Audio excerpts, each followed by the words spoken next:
Aubrey, Texas is a small town located just northeast of Denton. For decades, it was known as a rural town. Miles of peanut plantations covered the land, and impressive horse ranches earned Aubrey the title Horse Country. Over the past couple of years, the population has skyrocketed. Suburban communities started popping up where these farmers once were, attracting folks from all other states. Aubrey's growth is slowly erasing its small-town Texan charm. For example, one of the fastest-growing developments in Aubrey is Silverado. The Dallas Morning News said it was the sixth most growing development in the U.S. in 2022, so we went to check it out ourselves. On our way to see this flourishing community, we found an old home right next to it. We couldn't help but stop because a small home shadowed over this community. It represented what was once there. It was abandoned. It seemed like no one had lived there for years. We look back and see a mobile home sitting on a couple of acres of land. We went and knocked on the door.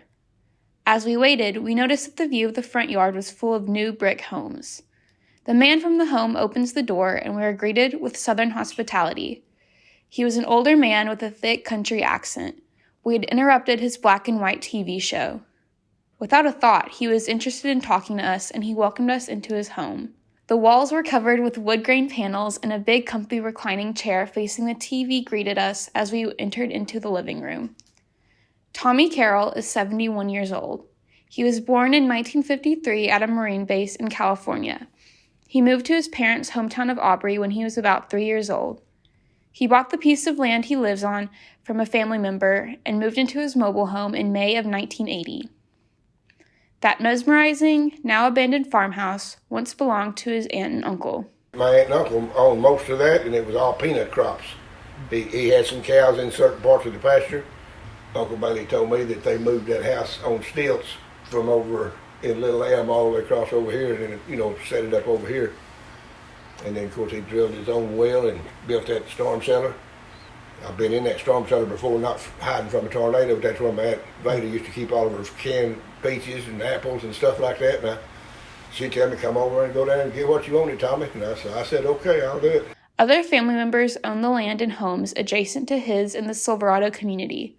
He says this land has been in his family for over 100 years. We own this tract of land. There's like 15 acres right here we've got. And my aunt and uncle's got the other 15 acres. My mom's great-grandpa, Joe Lawson, he bought this stuff back in 1906. He isn't too happy with the development. The lifestyle he once knew has now disappeared. Well, basically what I just told you, herding cows down the dirt road wasn't nothing uncommon to be seen. Cows, horses, we had it all out here. Of course, big horse ranches have been up in this area for years and years. But other than that, when we moved out here, it was what you call a country home then. Now it's cities growing up all the way around us, any which way you go. But other than that, it's just I'm getting tired of the people moving in. I'll put it that way. I'm getting really tired of the traffic congestion. Just trying to get in and out stinks. That's just the way life goes. The census data for Aubrey showed a population increase of 59.1% from April 1st, 2020 to July 1st, 2022. The population went from 5,006 to 7,996 in 2 years.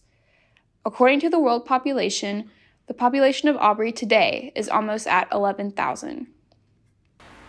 Slow this population growth down. I mean, they let it go to not just a boom, but like a blast. I mean, they just kept coming in in hordes, and they're selling as quick as they can sell it and make money. Of course, that ain't the city of Aubrey. That's the rich people. The D.L. Horton and H.L. Huffines, the two big millionaires that are running all this stuff. And believe me, both of them are probably multi-billionaires by now. They're not millionaires, they're billionaires. But as far as just stop letting people move in till they get the road construction and roads built to accommodate for all the traffic and the cars and vehicles, it just really stinks. I've been using the kind word, it stinks the way they did it backwards, and they didn't accommodate for the flow. He cannot pay his property taxes anymore because the cost of living has gone up. We're up here fighting the tax office right now. They send out taxes, and my taxes went from $2,000 or $3,000 up to about $375,000. This section of land was worth about $69,000 just 2 years ago. I got 5.271 acres now since Mom passed, and we divided it up.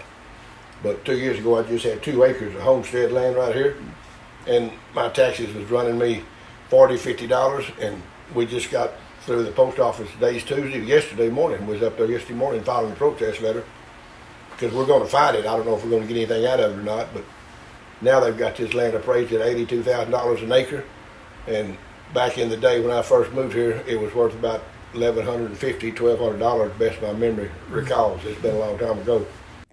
Tommy has no intention of selling his home. At this rate, who knows what will happen to people like Tommy who have lived here their whole lives. Me, I struggle just to make ends meet from month to month. I'm living off Social Security, so I'm happy with what the good Lord's given me, and that's the best you can do.